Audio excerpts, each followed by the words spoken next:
بسم الله الرحمن الرحيم والطور وكتاب مسطور في رق منشور والبيت المعمور والسقف المرفوع والبحر المسجور إن عذاب ربك لواقع ما له من دافع يوم تمور السماء مورا وتسير الجبال سيرا فويل يومئذ للمكذبين الذين هم في خوض يلعبون يوم يدعون إلى نار جهنم دعا هذه النار التي كنتم بها تكذبون أفسحر هذا أم أنتم لا تبصرون اصلوها فاصبروا أو لا تصبروا سواء عليكم إنما تجزون ما كنتم تعملون إن المتقين في جنات ونعيم فاكهين بما آتاهم ربهم ووقاهم ربهم عذاب الجحيم كلوا واشربوا هنيئا بما كنتم تعملون متكئين على سرر مصفوفة وزوجناهم بحور عين والذين آمنوا واتبعتهم ذريتهم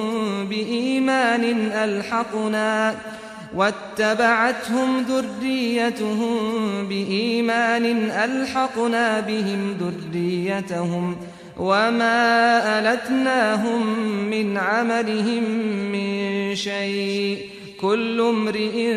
بما كسب رهين وأمددناهم بفاكهة ولحم مما يشتهون يتنازعون فيها كأسا لا لغو فيها ولا تأثيم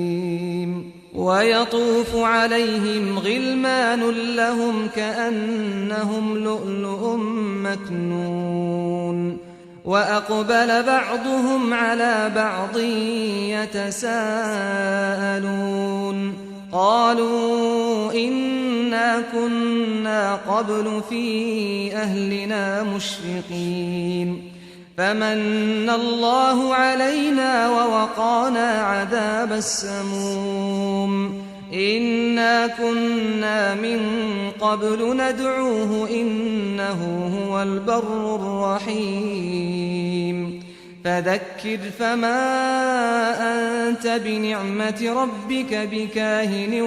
ولا مجنون أم يقولون شاعر نتربص به ريب المنون قل تربصوا فإني معكم من المتربصين أم تأمرهم أحلامهم بهذا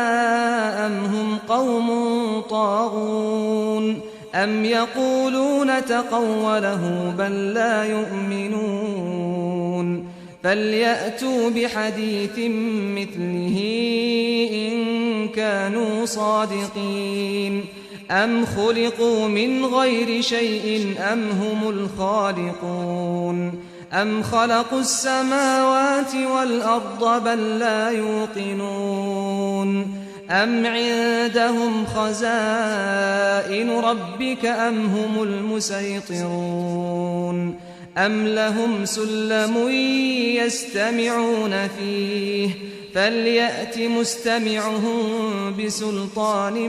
مبين أم له البنات ولكم البنون أم تسألهم أجرا فهم من مغرم مثقلون أم عندهم الغيب فهم يكتبون أم يريدون كيدا فالذين كفروا هم المكيدون أم لهم إله غير الله سبحان الله عما يشركون وإن يروا كسفا من السماء ساقطا يقولوا سحاب مركوم فذرهم حتى يلاقوا يومهم الذي فيه يصعقون يوم لا يغني عنهم كيدهم شيئا